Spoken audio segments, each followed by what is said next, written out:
know, FedEx gave us solutions for all our domestic shipping needs. Maybe we should go international. Well, FedEx has been in China for over 20 years. Hey, Bill, put a pushpin in China.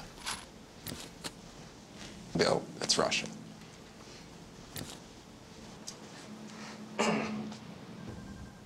That's Greenland, Bill.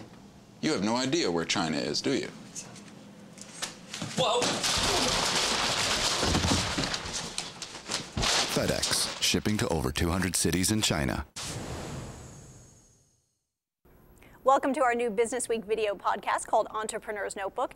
Each Monday afternoon, we'll debut a new episode of our series looking at what drives entrepreneurs and provide tips for those who wish to follow their own dreams of starting a business. From raising money to marketing to creating and managing a product or service, we explore the challenges associated with forging one's own path in the workplace. Our first episode features an entrepreneur who left behind the corporate world to develop her own style. One of the things that our customers love are these really fun jackets that are reversible. Nina McLemore helps women over 40 look their best at play and at work. She started her own fashion line to fill a void she heard about from corporate acquaintances. There was no one making clothes for the executive professional woman who traveled a lot, needed things that could go from day to evening, and things that fit her body. This was my junior prom dress. McLemore's involvement with fashion started at a young age. My mother was very creative and very artistic, and as long as I can remember, we made everything we wore. She didn't think fashion could be a career until she met clothing buyers while studying abroad in France. After college, she became a buyer. McLemore worked for several companies and ran divisions, but wanted to handle everything herself. She realized she lacked the financial skills to make it happen. I'd never had a company bank account, and where do you go and how do you walk in off the street? So how do you develop that relationship with the bank?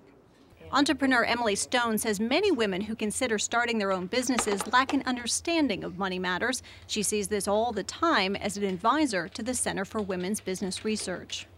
Financial savvy is improving, but we have a lot of work to do ourselves on getting better at this. And I must say, some of the banks in the country have been, Wells Fargo among them, have been very proactive in working with women, helping them to fund their businesses and educating them about the availability of capital.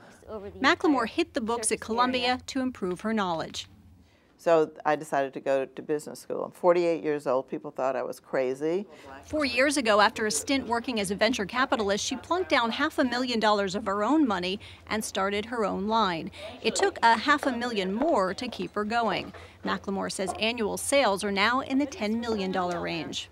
She sells her apparel in a New York City showroom and through direct sellers who show the clothes in their homes.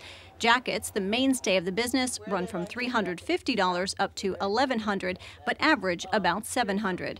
While McLemore enjoys the profits, she says the best part of her job has been the reaction of customers. Being able to give women clothing that looks great on them and that they feel really good in is incredibly rewarding. There are times that somebody puts something on and it just lights them up, and I almost have to turn away. It's such an emotional thing. Nina McLemore attributes her entrepreneurial success to her financial education. She says without understanding how to raise money from investors and even handling less pressing tasks like payroll, she wouldn't have made it. And you can hear more from McLemore next week as she and other women entrepreneurs sit down with Business Week's small biz editor Kim Weisel. And they talk about a number of issues, including trying to balance family life with running a business. That is next week on our podcast. And with the Entrepreneur's Notebook, I'm Business Week's Jill Bennett.